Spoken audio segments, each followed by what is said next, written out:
The Global Timber Tracking Network is happy to introduce Harisoa Ravaomanalina. She's a wood anatomist working in Madagascar. You have a wealth of experience with timber tracking of rosewood in Madagascar. Could you explain in brief the key issues around rosewood trade in Madagascar? Firstly, precious wood in Madagascar belongs to three categories: ebonies, rosewood, and palisander. Rosewood and palisander are commercial names, so both of them belongs to the genus of Dalbergia. So both of them both are already listed in the Appendix 2 of CITES. So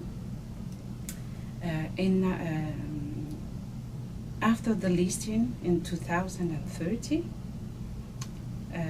Madagascar create an action plan. Within, identification must to be done.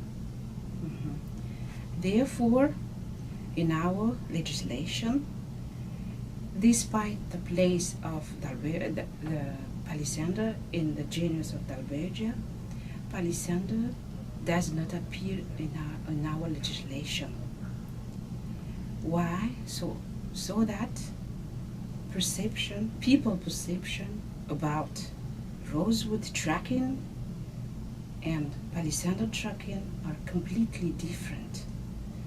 So if you talk about rosewood tracking, they think about something dangerous, much serious, and relevant only for the international trade.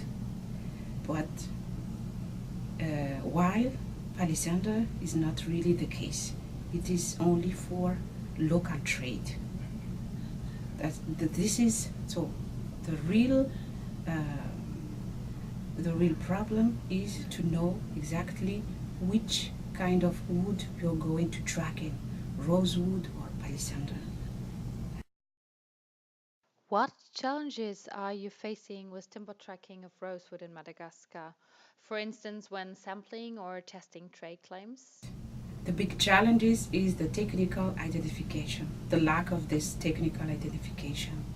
Why? Because in Madagascar, it's very hard to have in the field the herbarium, fertile herbarium specimen.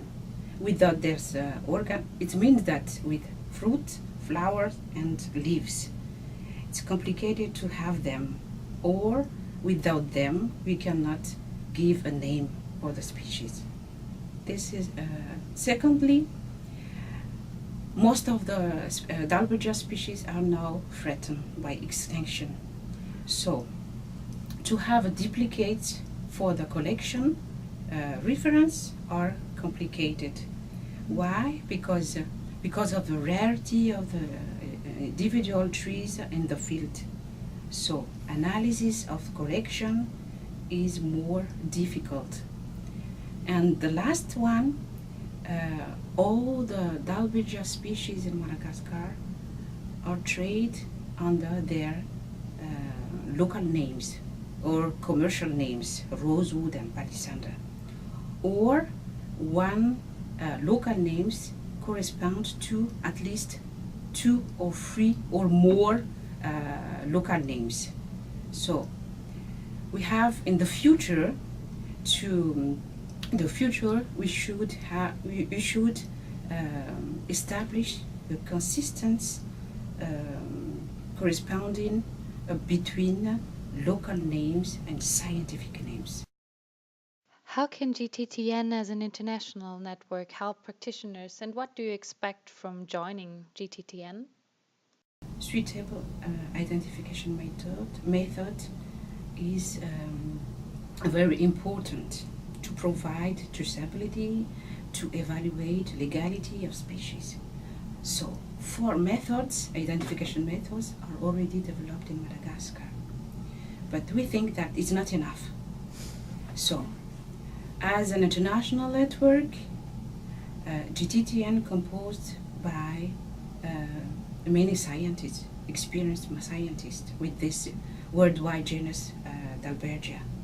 So collaboration with another labs or scientists working on another methods would be beneficial for Madagascar in order to fight against illegal logging and to reach this objective about this common identification.